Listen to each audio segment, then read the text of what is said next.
over.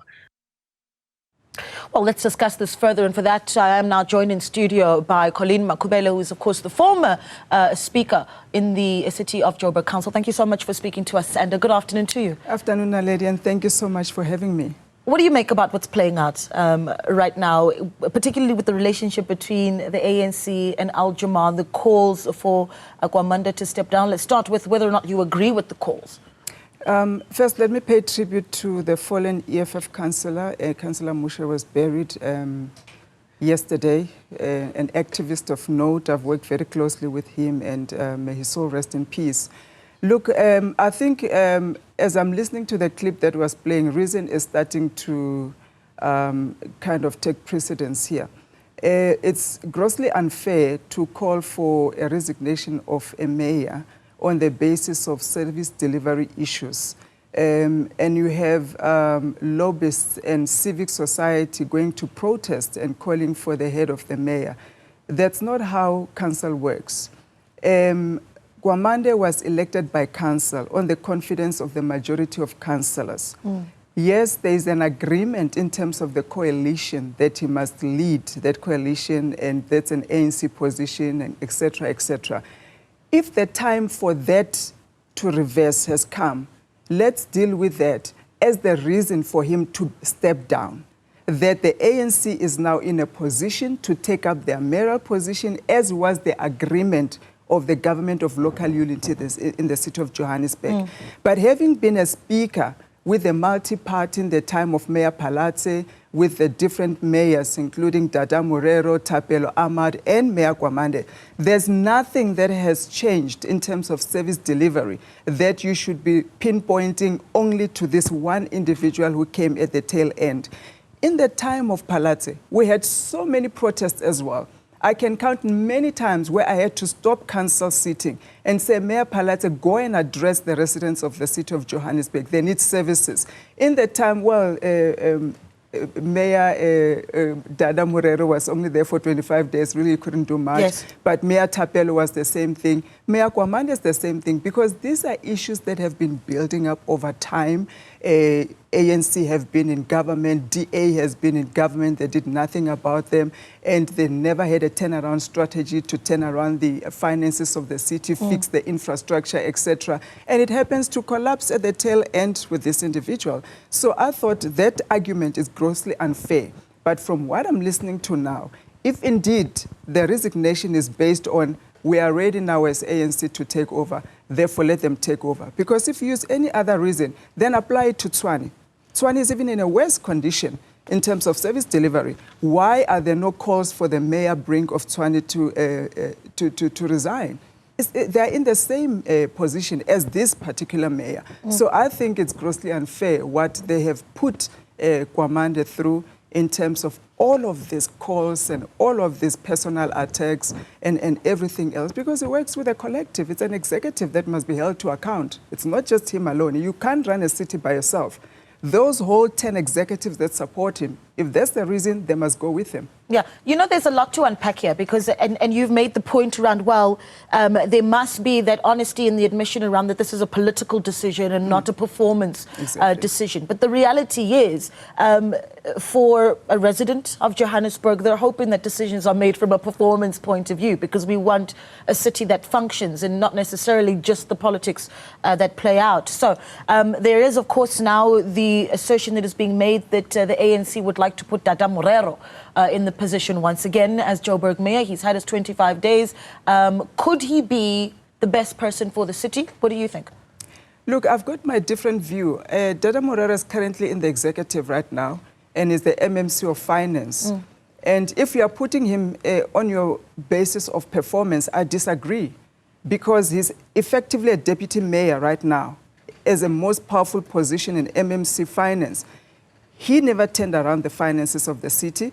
If residents are complaining of what is happening, Dada must take accountability. He has the responsibility to ensure that the infrastructure is financed, we have water, we have electricity, working with the mayor, because they run the core, the financial strategy that turns around the city, and the implementation strategy that is run by the mayor. And of course, all the other supporting MMCs in their different portfolio as well. So I'm saying he's part of the problem already. The decision again must be, it's a political decision. We want him because he's the regional chair of the ANC, but don't base it on performance, because he's had, how many, 2 years now to prove himself, to help this current mayor, because this position of the mayor of the city of Johannesburg, it was an ANC position. Yeah. Supported, led, you know, all the strategies, approved, everything by the ANC. So everything that Mayor Gwamanda was doing was what the ANC wanted to see in the city of Johannesburg, because we knew that it was just a placeholder. It was a warm body until political issues were sorted. And even his office, as you sit currently, I've been there, I know. It's all ANC people. What is going to change when you put Dada there?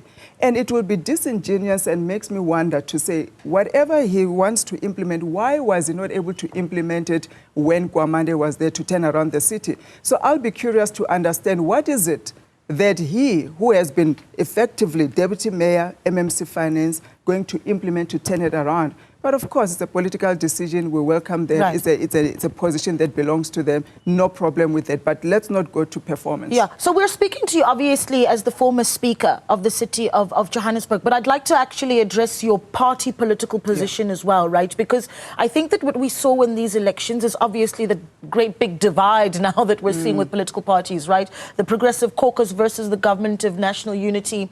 It seems that the Government of Provincial Unity facing some trouble here in Gauteng with the DA stepping away, right? What do you think the trickle-down effect is going to be of that in the city, for instance? I mean, one wonders where this leaves Al Jama and what the ANC is communicating around their commitment to work with Al Jama.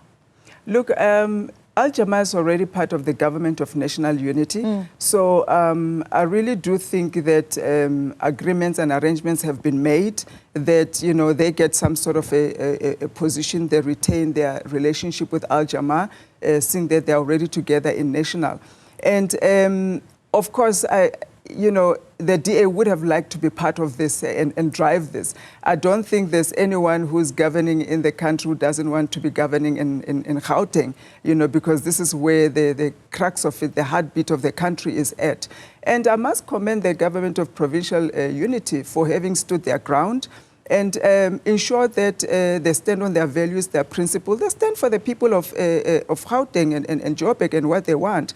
And you don't want to be bullied by the DA, as we see it daily. And it's kind of irritating what Helen Zille is doing. You have a partner that you don't even think twice to go and insult in the media and, you know, or say also, we don't want to hear that. We were hoping that as a Government of National Unity, you're going to address poverty of the black child, how you're going to address inequality, and how you're going to address unemployment. But to come and show off on how powerful you are and make it about yourself and a big show, I mean, it makes a mockery out of this whole Government of National Unity, which, by the way, we warned them, you know, to say, what is this? It's really a government that of neoliberal unity. Do you think it'll last? It will not last, because as a wise man say, izozala inkomoni this. What kind of a creature will come out of this GNU? What is it that brings together this GNU? This is just a way of the white minority, the capital, to maintain a power sharing, which is what they wanted since 1994. They wanted a power sharing, not power transfer. And now they have an opportunity once again to go into power sharing to protect what they want to protect, but not to allow black people to be sovereign, to take charge of their lives, to get hold of their minerals, their land, and you know, progress in the manner in which they see fit to progress as a people. So they want to impose themselves into all of this without having won elections. On the other side, though, I have to ask what the Progressive Caucus is doing. What's the last time that the caucus sat as a Progressive Caucus and decided on their way forward? Does it still exist? I won't speak on the Progressive Caucus that is in Parliament currently, but us who are outside of Parliament, yes, we do sit. In fact, we sat about 2 weeks ago. I think if you keep watching the space, we'll be making some announcements soon. But, you know, it will be foolish for anyone at this stage to think you can stand in isolation when opportunities exist to unite, especially as Africans. Because to suggest that Africans cannot coexist in unity and build something together. I think we've seen that it has failed and a lot of parties have fallen through. So it's time now to consolidate, to unite, to come under some form of an umbrella and fight for this nation. And there's a vision that we have bought into, and we'll make those announcements in the next coming days. Okay, let's close off the discussion with bringing back your former speaker hat, right? Yes. Ultimately, this battle is going to play out, and we're going to want to see, of course, whether or not we will be seeing Kabelo Gwamanda stepping down. But what do you think is best for the city? So do you have a mayor in mind that you think really can steer the ship in the right direction? What should happen next? Look, of course, council decides on who they want their mayor to be, and they will vote on that. But I would have liked to see a woman at the helm of the city. And not only because it's Women's Month, it's August, but I really do believe that there are special qualities that women possess that are required in a complex city like that. You have to have, besides the technical know-how of finance and infrastructure, etc., that caring motherly nature that this city needs, cleanliness that this city needs, etc. And women must be given the opportunity to perform. And it's a pity that we had a great mayor, Dr. Palazzo, who was there, but under that heavy hand of Helen Zille, she could not breathe, she could not perform, she could not really showcase her talent and skill. I hope they choose a woman and give her the space and support to be able to turn this city around. Yeah. But of course, it lies in council and what they think, you know, what the outcome of the voting process, we'll see. Well, we really do appreciate you coming into studio, and we'll be waiting for that announcement from the Progressive Caucus. Thank you for having me. I appreciate it. An absolute pleasure. Colleen Makhubele, the former speaker, of course, in the city of Johannesburg.